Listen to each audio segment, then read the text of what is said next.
नमस्कार। अगर आप सद्गुरुदेव डॉक्टर नारायण दत्त श्रीमाली जी के शिष्य हैं या फिर उनकी दी हुई शिक्षाओं से और ज्ञान प्राप्त करना चाहते हैं तो हमारी चैनल को जरूर सब्सक्राइब कीजिए और नए वीडियोस की जानकारी के लिए बेल आइकन दबाएं। न किसी प्रकार की साधना की, न किसी प्रकार की सिद्धियों की। मैं सिद्धियों को लेकर क्या करूंगा जब मेरे जीवन की पूर्णता, मेरे जीवन का उद्देश्य, मेरे जीवन का लक्ष्य आपके चरणों में अपने आप को मिटा देना है, अस्तित्वमय बना देना है। तब फिर उन मंत्रों, साधनाओं, काली और महालक्ष्मी सरस्वती से क्या हो जाएगा? उस बलरामखी और छिन्नमस्ता से क्या हो जाएगा? उस देवता और ब्रह्मा विष्णु महेश से क्या हो जाएगा? वे तो मेरे सामने अत्यंत महत्वपूर्ण नहीं रह गए। जब मैंने आपको देखा है, जब मैंने समुद्र को देखा है, तो फिर बूंद को देख करके क्या करूंगा? जब मैंने पूरे आकाश को देखा है तो एक छोटे से तारे को टिमटिमाते हुए देख करके भी क्या कर लूंगा? जब मैं वसंत को अपने सामने अनुभव किया है तो एक छोटे सुगंध को झोंके से क्या हो जाएगा?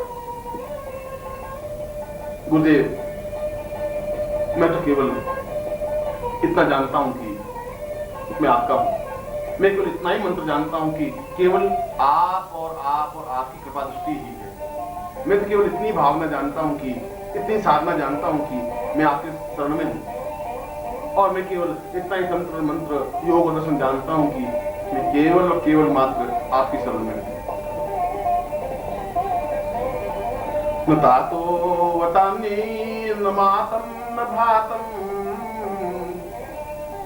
न देहो वदानि पत्निर्वदेमं न जानामि वित्तं न वृत्ति न रूपम गुरुर्वै शरण्यं गुरुर्वै शरण्यं। मैं न माता को जानता हूं न पिता को जानता हूं, क्योंकि वे तो स्वार्थमय स्वरूप में संबंध है। पिता इसलिए मुझे पुत्र कहते हैं कि मैं उनके जीवन में काम आ सकूं। न मेरे जीवन में कोई भाई है, न संबंधी है, न रिश्तेदार है, न पत्नी है, न पति है, न पुत्र है, न बंधु है, न बांधव है, न वित्त है, न धन है, न ऐश्वर्य है, न वैभव है। मेरे जीवन में कुछ है ही नहीं, क्योंकि मैं जीवन में कुछ चाहता ही नहीं। ये सब तो क्षण भंगुर है, समाप्त। ये तो मेरे साथ समाप्त हो जाएंगे। ये सब स्वार्थ के संबंध हैं। इनसे मेरा कोई प्रयोजन नहीं है, इनसे मेरा कोई लक्ष्य प्राप्ति नहीं हो सकती। यह तो शमशान की ओर जाने की यात्रा की पड़ाव है। जन्म से लगा करके मृत्यु तक में निरंतर मृत्यु की ओर अग्रसर हो रहा हूँ, शमशान की ओर जा रहा हूँ। और शमशान की यात्रा में ये भी मेरे सहायक है, जो मुझे ठेल करके शमशान की ओर अग्रसर कर रहे हैं। मेरे देह को छीनते हैं, मेरे प्राणों को छीनते हैं, मेरे धन को छीनने की कोशिश करते हैं, मेरी सेवा का उपयोग करना चाहते हैं, मेरे सुख का उपयोग करना चाहते हैं, मेरे जीवन का उपयोग करना चाहते हैं। इससे क्या हो जाएगा? इससे तो मैं एक मलिन और गंदी देह को एक लिया हुआ कीड़ा बन जाऊंगा, एक घटिया सा व्यक्ति बन जाऊंगा। अगर मैं पुत्र को उत्पन्न करूंगा तो ज्यादा से ज्यादा मेरे अस्तित्व में कंधा दे देंगे। यदि मैं पत्नी रखूंगा तो ज्यादा से ज्यादा मेरी मृत्यु पर वे चार आंसू बहा देंगे। यदि पिता और माता की मैं अपने सामने रखूंगा तो वे ज्यादा से ज्यादा धन की याचना करेंगे। मगर ये मेरे जीवन का प्रयोजन नहीं है, ये मेरे जीवन का लक्ष्य नहीं है। मैं उस जगह खड़ा हूं जब यहाँ सब ये सब तुच्छ है। आखिर जीवन का कोई क्षण तो ऐसा आता है जब ये सब तुच्छ लगने लगते हैं। हिमालय के सामने जाते हैं तो एक बड़ा पत्थर भी कंकर की तरह दिखाई देने लग जाता है। जब क्या आपके सामने उपस्थित हुआ हूं तो ये सारे संबंध मुझे बेमानी और बहुत छोटे से लगने लगे हैं, बहुत तुच्छ लगने लगे हैं, अस्तित्वहीन लगने लगे हैं। क्योंकि मैं इन संबंधों से जीवित नहीं रहना चाहता। मैं किसी का पुत्र, मैं किसी का पति, मैं किसी की पत्नी, मैं किसी का बंधु, मैं किसी का सखा बनकर के जिंदा नहीं रहना चाहता। इन बंधनों से मैं स्वतंत्र नहीं बन सकता।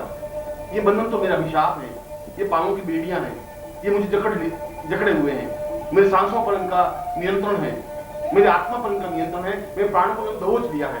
मैं समाज में घुट करके रह गया हूँ, एक अंधियारी कोठरी में मैं भटक रहा हूँ जिसका कोई द्वार नहीं है। और जहां पर भी मैं ठेलता हूँ वहां मेरा सिर फूट जाता है। जिधर भी मैं दरवाजा ढूंढने की कोशिश करता हूँ वहां मेरा सिर फूट करके रक्त निकलने लग जाता है और मैं बदहवास सा इधर से उधर, आगे से पीछे की ओर भटकता रहता हूँ। चारों तरफ अंधेरा है, घनघोर अंधेरा। इस अंधेरे में, इस समाज में, इस अंधेरे के अलावा मुझे कुछ दिया ही नहीं है। भूख और प्यास और बाधाएं, परेशानियां, आलोचनाएं और गंदगी के अलावा इस समाज ने मुझे कुछ नहीं दिया। घटियापन, तुच्छता के अलावा मेरे परिवार ने मुझे कुछ नहीं दिया। ओछेपन के अलावा इस समाज ने मुझे कुछ सिखाया ही नहीं। मैं इस कीचड़ से निकलना चाहता हूँ, मैं इस दलदल से निकलना चाहता हूँ, मैं इस गंदगी से बाहर निकल करके पवित्र होना चाहता हूँ। मैं इस महान, अद्वितीय गुरुमय बन करके अपने जीवन को पवित्र दिव्य बनाना चाहता हूँ। मैं उस स्थिति को प्राप्त करना चाहता हूँ जो अपने आप में महत्वपूर्ण है। मैं उस ब्रह्म से साक्षात्कार करना चाहता हूँ जिसको ऋषियों और योगियों ने अहम ब्रह्मास्मि कहा है। मैं उस चैतन्यता को अनुभव करना चाहता हूँ जो जीवन की पूर्णता है।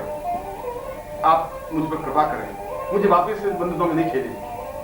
मुझे किसी प्रकार का कोई मोह नहीं रहा है, और यदि कुछ मोह है तो आप उस मोह को समाप्त करें, क्योंकि मैं मानसरोवर के पास आकर के प्यासा नहीं रहना चाहता, क्योंकि बसंत ऋतु में आने के बाद भी मैं उदासीन नहीं रहना चाहता। मैं मुस्कुराते हुए पुष्पों के बीच में रह करके निर्जीव नहीं रहना चाहता। आपके सामने आकर के मैं अपने आप में दुर्भाग्यमय नहीं रहना चाहता। मैं सौभाग्यशाली बनना चाहता हूँ। मैं जीवन में पुण्य चाहता हूँ। मैं जीवन में श्रेष्ठता चाहता हूँ। मैं जीवन में गुरु चाहता हूँ। मैं आपके चरणों में समर्पण चाहता हूँ। मैं आप में एकाकार होना चाहता हूँ। मैं आपके शरीर से अपने आप को मिटा देना चाहता हूँ। मैं आपके शरीर से मिल जाना चाहता हूँ। आपके प्राणों की धड़कन बनना चाहता हूँ, क्योंकि गुरुदेव मैं आपकी शरण में हूँ, और गुरुदेव इस पूरे ब्रह्मांड में केवल मात्र आपकी शरण में हूँ। त्वदीयं तदेवं भवत्वं भवेयं चिन्त्यं विचिन्त्यं सहितं सदैव आर्तो नवातं भवमेकनित्यं गुरुर्वै शरण्यं गुरुर्वै शरण्यं।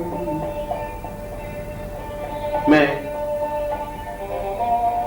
दोनों हाथ ऊपर उठा करके चीख रहा हूं।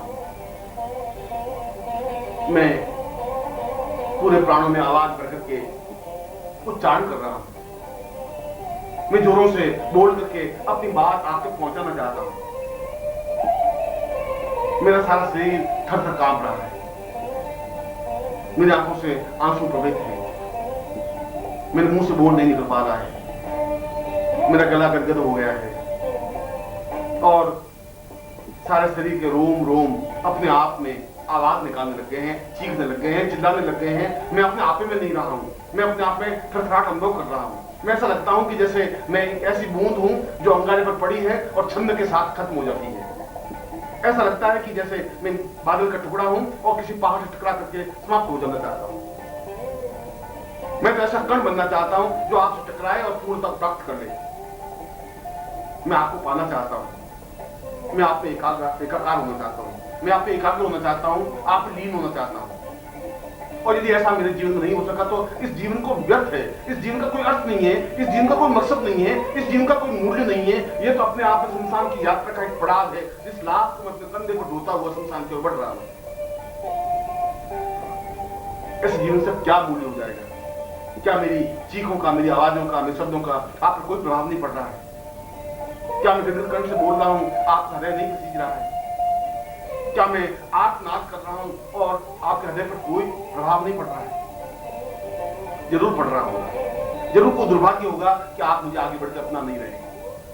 जरूर मेरी न्यूनता होगी कि आपकी कृपा दृष्टि मेरे ऊपर हो नहीं रही है। जरूर मेरे पाप मेरे सामने खड़े हो जाते होंगे जो आपके और मेरे बीच में पर्दा डाल रहे हैं, परंतु इस पर्दे को तो आप ही दूर करेंगे। मुझे इतनी ताकत, इतनी क्षमता नहीं है कि मैं पापों को धकेल सकूं। मुझे इतनी क्षमता नहीं है कि मैं इस पर्दे को, इस बीच के अंधकार को दूर कर सकूं। मुझे और कोई साधना, कोई सिद्धि आती भी नहीं है। मुझे और कोई मंत्र का ज्ञान ही नहीं है। मुझे तो केवल एक ही शब्द, एक ही मंत्र आता है जिसको गुरु कहा जाता है। मुझे तो केवल एक ही प्रकार का मंत्र सीखा है कि मैं गुरुदेव आपकी शरण में हूं, और गुरुदेव केवल मात्र मैं आपकी शरण में हूं। अवतं सदैवं भवतं सदैवं ज्ञानं सदैवं चिन्त्यं सदैवं पूर्णं सदैवं अवतं सदैवं गुरुर्वै शरण्यं गुरुर्वै शरण्यं। कई जन्मों से आपका मेरा साथ रहा है। कई जन्मों से आपने मुझे झकझोर करके सही रास्ते पर खड़ा किया है। कई जन्मों से आपने मेरे हृदय को टहोक करके आगे बढ़ने की प्रेरित किया है। हर बार आपने मुझे समझाया है। हर बार आपने मुझे चेतना दी है। हर बार मेरे प्राणों को संतृप्त किया है। हर बार मुझे चेतना, समझ और ज्ञान और बुद्धि और विवेक दिया है। अब बार आपने मुझे ये बताया है कि जीवन की पूर्णता क्या है, और उसके बावजूद भी मैं अज्ञानी हूं, बुद्धि से ग्रस्त हूं, बुद्धि मेरे ऊपर हावी है। आपको मैं समझ नहीं पा रहा हूं, इसलिए समझ नहीं पा रहा हूं कि आप हर क्षण बदल जाते हैं, हर क्षण एक नवीन स्वरूप मेरे सामने खड़े हो जाते हैं। इतने इतने रूप आप मेरे सामने खड़े कर लेते हैं कि मैं एक स्वरूप को पकड़ता हूं तो फिर दूसरा स्वरूप सामने आता है, दूसरे स्वरूप को पकड़ता हूं, तीसरा और चौथा और पांचवा स्वरूप सामने आ जाता है। मैं समझ पा रहा कि कौन से स्वरूप को मैं समझूं, मैं अज्ञानी हूं। और जो ही मैं समझने की कोशिश करता हूं, तो ही आप माया का पर्दा आपके और मेरे बीच में डाल देते हैं। आप तो बहुत अजीब तरह का खेल खेलते रहते हैं, और मैं फिर आपको सामान्य मानव समझ लेता हूं, फिर मैं आपको हार्ड मास का व्यक्ति समझ लेता हूं, फिर मैं अपने आप को समझने की कोशिश करता हूं और मैं आपको समझने की कोशिश करता हूं। फिर मैं समझता हूं कि ये तो मेरा ही जैसा मनुष्य है। फिर उस माया के आवरण में लिप्त होता हुआ मैं उसी जगह जाकर खड़ा हो जाता हूं जहां से मैं चला था। प्रभु ऐसा मत करिए, ये बार बार मेरी परीक्षा मत करिए, बार बार माया के आवरण में मुझे मत डालिए, बार बार मुझे धक्का करके पीछे मत हटाइए, क्योंकि मुझ में किसी प्रकार का बल, ताकत, साहस, क्षमता नहीं है। मैं तो एक नगण्य हूं, तुच्छ हूं, अपने आप में मुझ में कोई ज्ञान और चेतना नहीं है। यदि आप मेरे को कृपा कर सके तो मेरी बुद्धि को समाप्त करें। यदि आपकी कृपा कटाक्ष मेरे ऊपर है तो आप मेरी भावनाओं को जागृत करें। यदि आप कुछ मुझे समझते हैं तो मुझे बुला करके अपने सीने से लगाएं, अपने बकिस्तर से चिपकाएं। मैं आपके धड़कन को अपने जीवन में उतार सकूं, मैं अपने प्राणों को पूर्णता के साथ एकाकार कर सकूं,